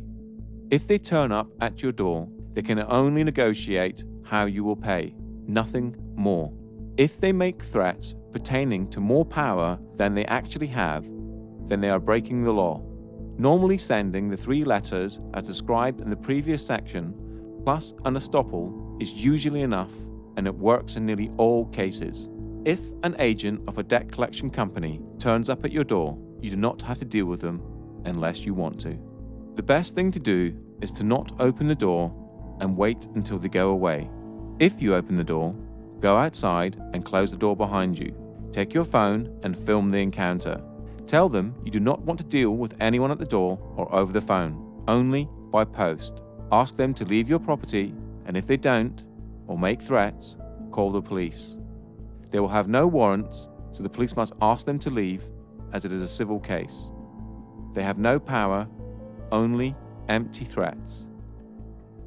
We deal with bailiffs quite differently from how we deal with debt collectors. So if bailiffs suddenly say, oh, we want some money, the first thing we would do is, if normally they contact you by post first. And we would just make a differentiation. We're talking about not court bailiffs, but we're talking about private bailiffs. And so for banks and things like that, it's always private bailiffs. So court bailiffs are a little bit different and a little bit specialised. So, but if you're dealing with debts, as you know, and the website is, we'd be talking about private bailiffs. Now, the thing is, they actually have very, very few powers, if any. So the first thing you do, you send them a removal of implied rights of access. So you send them a document you can download off the website, which removes their implied rights of access. Now, what you're doing, you're removing that common law right from the bailiff to be on your property, which means that as soon as he sets foot on your property, then he's committing a trespass, which you can then sue him for. So you make that very clear to him. You can then put that notice on the door or on a window so that it's visible when they actually come onto your property. That's the first thing you do. It's a good idea that everything you do, if they actually turn up at your property, the first thing you do, ideally if you've got a front and back door, you'd go out the back door, lock it behind you, okay, and then go round to the front and meet the bailiff. Make sure you have a camera at all times and view everything. Notepads are great. If you have a notepad and a pen as well, if there's 2 of you, one with a notepad and a pen, another with a camera, it automatically you're watching them. They realise they're being challenged, and that they can't push you about if you're recording everything, and you're well within your rights to do this. The other thing you ask them with the bailiffs, you always ask them, can I see a signed warrant from the court? Now, it has to be signed by an actual judge, not signed by anyone else. It is very unlikely they will have this, unless they have this and give it to you to read, and you can then read it through and take notes. But you can then say, right, I then want to contact the court and actually ensure that this person that signed it is in fact who they say it is. Otherwise you're here under false pretenses, and this is fraudulent. Very often, it's very rare that they actually have anything signed by a judge. So gentlemen, there's bailiffs on the doorstep, the concept of illegal debts, and how you actually deal with them when they're on your doorstep. So who'd like to take that? After that. Well, first thing you've got to understand is that the standard bailiffs have no power whatsoever. They will tell you they can come in your property whenever they want and remove property. They cannot. They're like vampires. You have to allow them in once. If you've allowed them in, they can come back and possibly break into your property and remove it. If you don't let them in the first place, there's nothing they can do. My son was dealing with a particular bailiff called Equita, who were threatening to come around and remove his property. And he showed me the letter and he got a little worried because it says, we would prefer you to be there, but if you're not, we will remove property anyway. And just to put his mind at rest, I actually phoned up the bailiff and stated that they'd said they were going to come and remove property, to which they replied, yes, we can legally come and remove property because once we've had a walk-in possession order. Now, a walk-in possession order is when they've actually walked into your property and started jotting down what you've got. Right. If you never let them in the first place, they can't get in. And the bailiff admitted that if we've not entered your property, we cannot get in. Mm-hmm. One of the tricks they will do is try pushing past you. Right. If they touch you, that's assault. Call the police. What, just touching you? Touching you is assault. Okay. So they can't push their way in, force past you, that's assault. If they do that, call the police there and then. And they will back off, and also threaten them with a Form 4 warning, which you can send off to their certificating court, right. And they basically could lose the job for that. Right, I'm going to go. What are you doing? Film this, please. Don't obstruct me. I'm not obstructing you. Right. Show us the warrant. Give us the keys. Show us the warrant. The warrant. Let me have a look at the warrant. Bring 999, please. See it. 999. 999. You're not going in without a warrant. You don't tell me what to do. I will. I just did. Yeah, well, you're wrong. I'm wrong, am I? What am I wrong about? Where's your warrant? Go away. There. Where's your warrant? You got. Can you see that? Let me have a look at the warrant. How you doing? There. You're trying to be heavy here or something? Are you trying to intimidate me? You know what you're trying to do? You said 6 times, can I see the warrant? There is the fucking warrant. I want to see the warrant. Hand me the warrant. You're not you are. And of course, they can't break into your house. That's the other thing. Everyone thinks, well, they can't. You can let them in. Once you've let them in, basically they can then go in again. But what you do not let them in. You make sure the house is locked at all times. Except for in exceptional circumstances listed here, criminal court fines, income tax, or, if it's a business, can reasonable force be used to gain entry, but only as a last resort and only after all other avenues have been exhausted. The wording here is reasonable force. Bailiffs cannot use force against a person, and it states it here in Schedule 12 of the Control of Goods Act. And here in the Criminal Law Act 1997. And on the gov.uk website. The problems arise when bailiffs do not understand their powers and misinterpret the words of the acts, which is easy to do as they are so complicated. Bailiffs tend to pick the parts of certain acts that suit them best. A prime example of this is when the police attend and the bailiff shows them a court warrant, walking possession order, or something of that nature, and then they show this part of Schedule 12 of the Taking Control of Goods Act, where it states it is an offence to obstruct a bailiff. The police will state that they are there to prevent a breach of the peace, and if you obstruct the bailiff, they will arrest you to prevent that breach of the peace. This can be broken down to a tale of the tape to show the position of each person in the situation.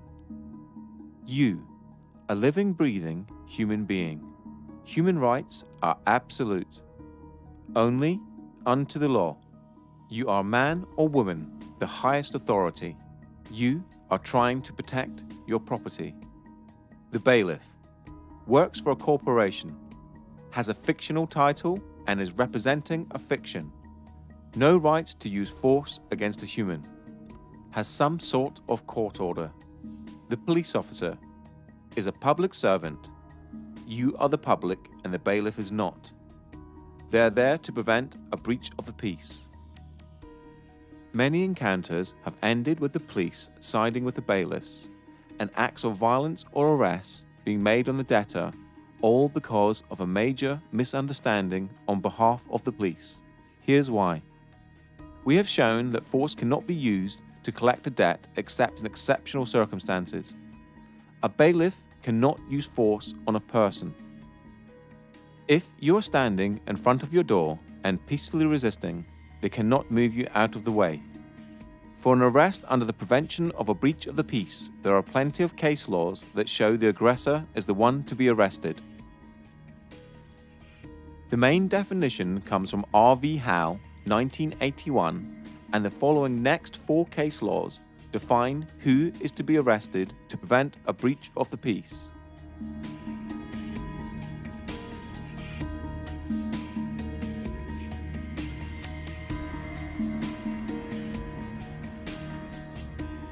You cannot be obstructing a bailiff from his duties, as using force on a human is not his duty. It seems trivial, but the law allows you to peacefully resist the possession of your home or property.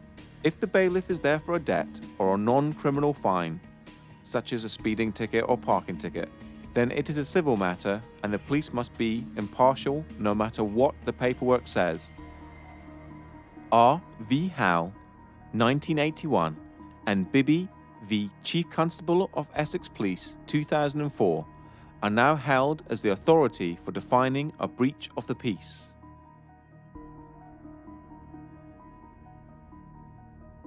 The main one to remember is the threat must come from the person to be arrested. That means if a bailiff tries to touch you or move you out of the way, they are the one to be arrested.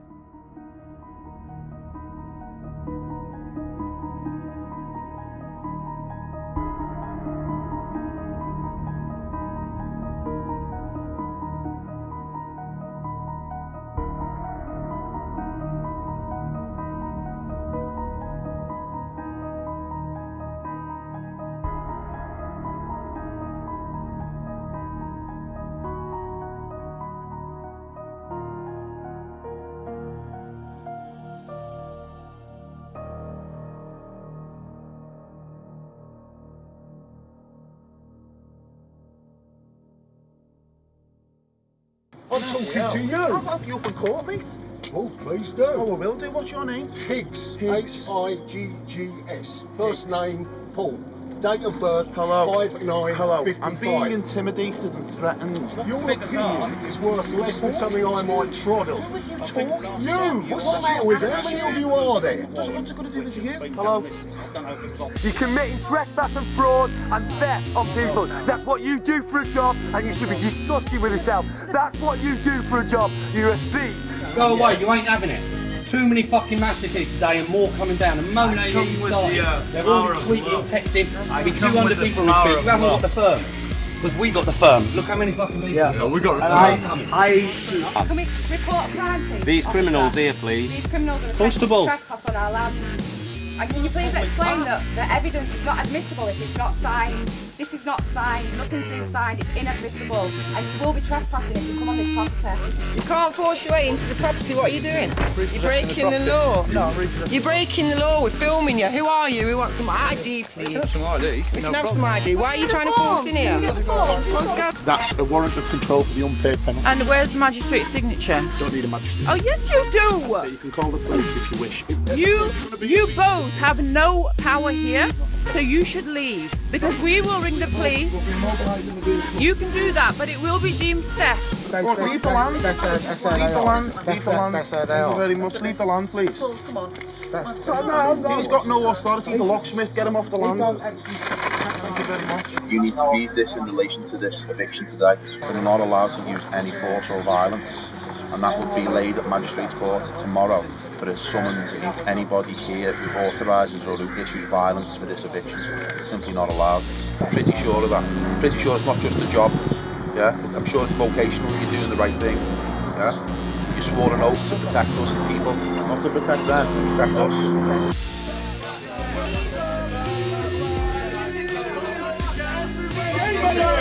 This is going to happen wherever you guys go from now on.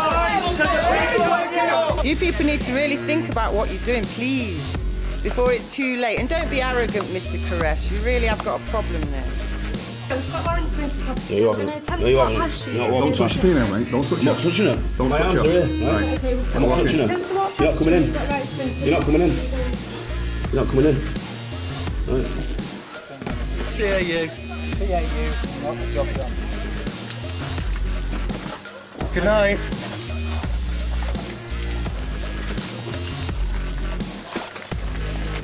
The law. This is criminal. This is trespass. Court by this is refusing to request a name. by a sergeant.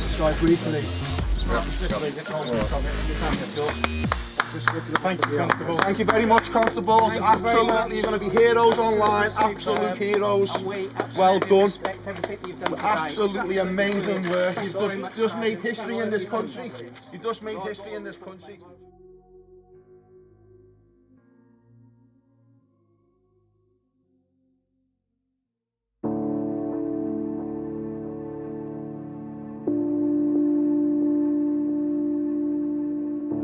In this society, there is no way of actually living free at this point. I've had the idea to find some land somewhere, you know, buy a piece of land and build my own house and live apart from the system. The system will not allow you to do that. They will come for you and kick you off your own land and force you to live the way they want you to live. What I feel is quite important is people need to get educated. People need to start waking up and realise what's going on around them. Generally, people tend to only give a damn really what's happening when it's actually on their doorstep and it's happening to them. But unfortunately, we can't wait for that to happen. We need to realise that we're all one and the same. We all need to look out for each other and protect each other, because we've got a system now that's been built up around us. We've got a corporate web of an empire that's completely taken over every aspect of our lives. So, to people who are worried about debt, again, don't worry about it. You got family, you got kids, you got real problems in life. Worry about those. You know, debt is not something to worry about. Fair enough, some people have mortgages, but again, as I said earlier, you start dancing with the devil, you're going to get burnt. You know, you play with fire, you're going to get burnt. You're going to sign agreements that banks own your house, you're going to get burnt if you don't pay that. But in terms of consumer debt, you know, personal loans, unsecured debt, fuck it. Yeah, you won't be able to get a mortgage for 6 years. And who's got enough money to save up to buy for a deposit for a mortgage? Anyway, I don't know. So just don't worry. Live in love. Get out of debt free we've got one piece of the jigsaw, but there's so many things that need fixing on the planet, like health, education, law, everything. There's so many pieces, and I've been at, I think, 8 different festivals this summer, and I've seen tens upon tens of, probably 50 different speakers, and all of them have got a little bit of the jigsaw, and I'm sort of just trying to see how together that we can build a new sort of reality based on fairness, you know, because when you realise that, hang on, they're spraying stuff in the skies, they're putting stuff in our water supply, and you know, they're cutting down rainforests, and these are all problems. Now, I've got the answer to one of these, but you know, to change the world, we've got to sort out all these problems, I feel. The people stand above the government stand above citizens. And in America, we've taken the term citizen from them, but citizenship was actually created with the abolition of the slave trade. And it was so that slaves could be given the same rights as the free people, but without the same power. So the citizens were always going to be ascribed their rights and responsibilities by the government. And it was so that they could keep a finger on the ex-slaves. You know, whereas that's now been applied to everybody everywhere, and now obviously you have good citizenship classes at school, and citizenship is on the curriculum now. So all this is being not brought in for us, it's been brought in for a couple of generations' time, when it's totally normalised that everyone is a citizen who only has rights and responsibilities because the government gave them to them. And the standing as the people will be long forgotten by them. The sadness of this is that there is a lot of people out there that are involved in the commercial construct and are doing things every single day for one reason, that's basically to survive. So they have to go to work every single day and know that what they're doing is not moral. But they have to do it because they feel that there is no other way they can support their families. They are taxed to the hilt. Everything that they've got, they are threatened with its removal if they do not comply. That's a very, very sad situation, because that means that the human being is being controlled by a construct and can't escape that construct. And it gets worse day in, day out. They want a way out. Ignorance is our fault. Not being up to speed with what's going on is our responsibility. We're giving our power away to people who are using it against us. People need to understand. People need to wake up to what's really, really going on before it's too late.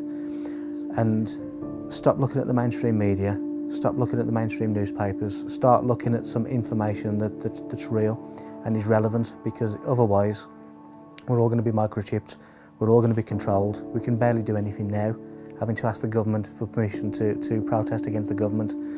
Our freedoms are being taken away by the day, and people are not noticing because they're being distracted with other things, from religions, from TVs, from celebrity gossip. We need to be adults about it, we need to open our eyes, and we need to really, really see what's happening. Otherwise, we're going to be in the middle of this new world order, this complete one system of control, and we're all just going to be barcodes.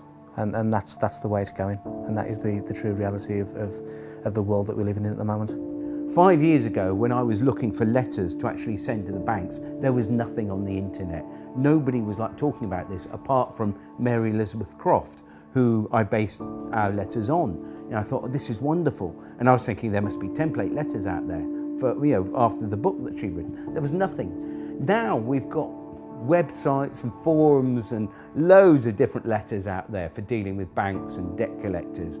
You know, so that's how far in the last 5 years consciousness has shifted. People are waking up. Now when we hit the 100th monkey effect, that's when everyone wakes up. It's like a new film that's like no one has heard of, and then suddenly it breaks through and everyone's talking about it. And I feel that people suddenly realise, my goodness, we've been had by the banks, the governments and the corporations. And with endless war, with endless poverty, and keeping us on that treadmill.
Your government has got it under